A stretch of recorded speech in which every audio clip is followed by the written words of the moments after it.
سلام سلام كرات فتواتنا channel ቤተሰብ حمي وعلكم دق عبيت واي دحنا ديكم انا سلاميه እግዚአብሔር ይመስገን ንስኻትም ደማ ሰላም ክትኮኑ እናተመንኹ ሎማዓንቲ ብኩንትራት ተሰርሐ ካልእ ግዜ ክምለስ ይለኩም ነይረ በቀድመ ለቀየ ነይረየ ብኩንትራት ተሰርሐ ገዛይ ሒዘርኩም መጽ ያለኹ አብዛኛው ደማ ብዙሓት ሕዋቲ ስለለሓትትኩምኒ እናትኩም ሕቶ እየ ክምልስ መጽያ ብኩንትራት ደ ይበልጽስ ዋላ መዓልታዊ ኩንትራት እንድሕርት ኳናተር ደሊኻ ገዛኸ ምስኣቶም ግድን ሰብ ክልየካ ኣለዎ ድዩ መልስና ይخስኳል ሓፍተይ ምክንያቱ አንሕና ስደት ኮይና ትራት ይሕሸና ልበልክን ሓዋተይ ስለለለኽን ያው አብራሃረ ህቢል ብዛልኻ አልኩዎ ከምልሰልኩም እየ ቀደም ኩሉ ቻናል ላይ ሓደስ ዝኾንኩም ሼር ላይክ ሰብስክራይብ ምግባር ቤተሰብ ሁኑ ቤተሰብ ዝኾንኩም ድማ ላይክ ሼር ናጎርኩም ብታዕቱ ብትሕትና ሓተት معلتاو لك فيديو قد تم استلاخاتم كمثل لايك شير ناغوركم اتو 10,000 ያው በጣም ይሐጽጽን ይኹ 10,000 ሰብስክራይብ በጽሕ እና 10,000 ብልጎርኩም ገይርኩም አውቱኑ ማለት ብድሕሪ አይጥይቆኩም ይደሓን ችግር የውሊ ያው ንخدላ ጉዳይና ናይ ኮንትራት እንታይ ይመስል ናይ معلتاው እንታይ ይመስል አብራሃረ ህቢለክ እናገረኩም ያ ከም ትትሪው ወለኩም እዚ ገዛዚ ብኮንትራት የተሰርሑ ረይዎ ቱ መደቀሲ እንደየና ሐምል ገፍሕ ካውለ بعل جزام مرجو زي خوينا السرارحو ديزاين هم تجرو سرح مالتيو تريو لهم دنا يشنتيبت نشنتيبت مع صو ريوا صبي بلا ريوا زيا مالتيو زيا يعني انا شنتيبت مع صو እንደገና ደግሞ ናይ መደቀስ ማዕጸለ አብዚኒኩም ጽንሑና ዘረከሪና ይትሪው ይኩም ደም በገርኩም ረይዎ ናይ መደቀስ ማዕጾ ማለትዩ ረይዎ ምስፍንስትሩ መጽኩም ዶ ካውለለ ጉዚለኒዮ ናይ እንትን መእተዊ ናይ ላፍሳላ ረይው ናፍሳላ ማለትዩ ረይዎ يعيش سالك እንደገና حمل ገፍሕ በጣም ይደስ ለከና ተባጸሉ ዓልዚ 3 ሜትር እዩ ናይ ሳላ ረይዎ እዚ ማለት እዩ ሕዚ ኮንትራት ይተሰሪሑ ሓንት ሓፍትና ክልተ ሚእቲ ተባሂለ ልበለት ለክልተ ገዛ ኮንለክ ክልዩ ሓምናይ ማለት ሓምዝ ስኻል ተሓስወለ ይኮነ ሓምት ገዛ እዩ በቃ ዝገዛ ሰራራ ሓሲ ዲዛይን ድሕር ኣብልጥ ልበለ ኮይኑ ለክልተ ገዛ ለ ኣብዚ ሕሳዓት ክልተ ሚእቲ ሸሓምልልዎ ርግጸኛ እየ ሕዚ ብዘበነ ርካሽ ይተሰሪሑ ያው ዝሮ ዝሮ ሓደ 8 ወርሕ ገብርኪ ማለት እዩ ለርባዕተ ገዛ ሽዑ እንደ ነይሩ ለርባዕተ ገዛ 220 እዩ ነይሩ ለርባዕተ ገዛ ማለት እዩ ረይዎ ሓደ ሳላ ምስ መደቀሲው እንደገና ሽንቲ ቤት ክሽን የለሓዘ ካውለ ሓንቲ ሰርቪስ ናይ ቆልዑ መደቀሰት ያንበይ ንእስ ልበለት ያ ካርናሲ ዓውይ ይኾነ ንእስ ልበለት ክንደ 220 ተኳናት ይርዎ ማለት እዩ እዚ ኸዓት ገዛ ቆንጆ እዩ ያው ክመጽይ ትሪእዎ ይኹም ማለት እዩ ኣብዚ እትየየ በጣም ይደስብል አሰራርሑ ቆንጆ እዩ ያው እዚ በምንታይ መስልኩም በሌልስኑ በቃ በሌልስኑና ይኾነ ምስልስኑ በሌ ሰራሚክ ምስልስኑ ኮይኑስ በሌ ሰራሚክ አይጎብሮሊ አይተዋዓሊ ማለት እዩ በቃ ልስን ካብ ቆርቆሮ ገይሩስ ማዕጾ ወቂዑ ናይ በሪ ናይ ገዛታት ማዕጾ ወቂዑ እንደገና ደግሞ ቆርቆሮ ወቂዑ ምን ይዋለቡና አሉ ብቻ ለዛ ገዛ ልፍጸም ሁሉ ነገር ተዳራጅይዎ ስሚንቶ ተቃሪ ሓሸዋት በቃ ልትገዛ ልምልከት ማለት እዩ ካውጌን እስካብ ልስን ይምበይ ልስንሲ መጀመሪያ ገርፋውዑ ብድሕሪ ደሞ ሙሊት ሞሊኡ ብድሕሪ ደሞ ለሚጹ ካብ ብድሕሪ ላብ ቀለም ኳስ እሱ አይጎብረሊ ብቻ ልስን ማለት እዩ ልስን በደንብ ገይሮ ለሲኖ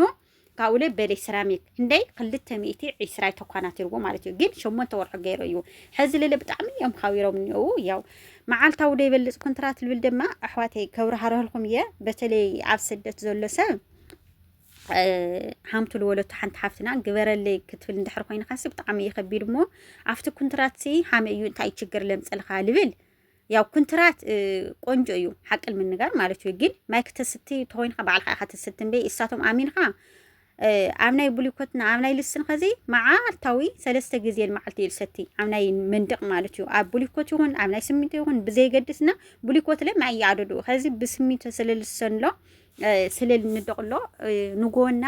ምሸት እንደገና ደግሞ ቃትሪ እዚን አማዓል 3 ጊዜ ግድን ክሰተሎ ሐሳቶም አይቃጻጸሩ ወይ ማይ ምስታይ ማለት ነው ማይ ምስታይ በዓል ሆኖ ኮይነከን ኮንትራት ምስራህ በተለይ ለጥዑ ተኳናታሪ ጥዑ ነዳቂ ጥዑ ለሳኒ ጥዑ ቆርቆሮ ወቃይ ሁሉ ነገር በዓል ልፈጽሙ ኮንትራት በጣም ይቆንጆ ምክንያቱ በቃ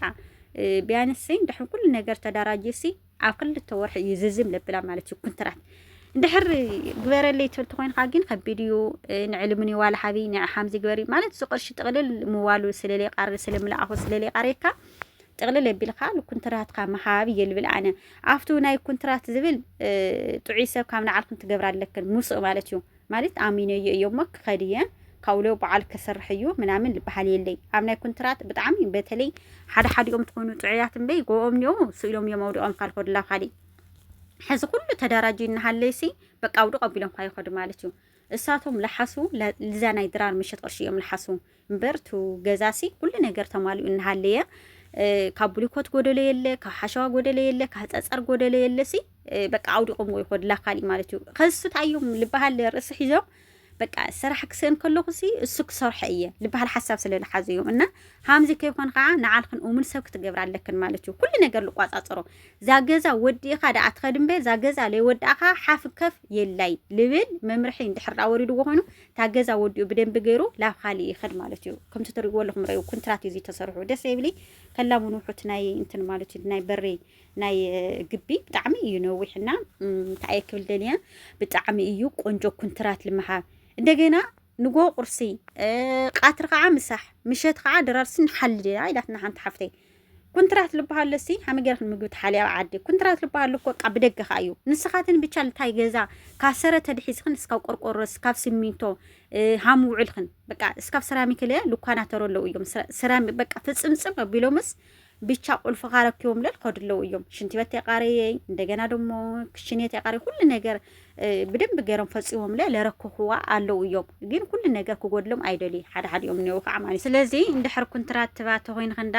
ጥዑይሰ መስአቶም ኮሆን አለው ላብ ካሊ ነገር ከይኸድ ወስቀስ ከይብል ዛገዛ ፈጽሞ ላብ ድልዮት ክኸድ ክልዩ ዝገዛ አሞንግዮ ምንም እንትን ለይውልሲ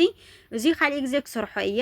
ኣብ ስራሕ ብል ሰዓንኩዎ ክውደኦ እየ ብዝብል ሓሳብ እንድሕር አልሕድሮ ኮይኖም ምንም ዚ ዋላ ትገዛ ለስራሕ ለእሽተን ሓጎሰይ ስሙዒ እቲ ኮንትራት ለብለ በቃ ምንም በቃ ምንም እንትን ይውሊ ናይሎ ማዓት በደና እዚኣ ትመስል ነራ እዚኣ ክፍለየኩም እየ እንድሕር አቶመችኩም ላይክ ሸር ናጎርኩም ክትኣትዩ ብትሕትና ሓትት ደጊ መደጋጊበ ምንም ኣይተኸፈለ ማለት እዩ ስለዚህ እዚኣ ክፍለየኩም እየ ባይ ባይ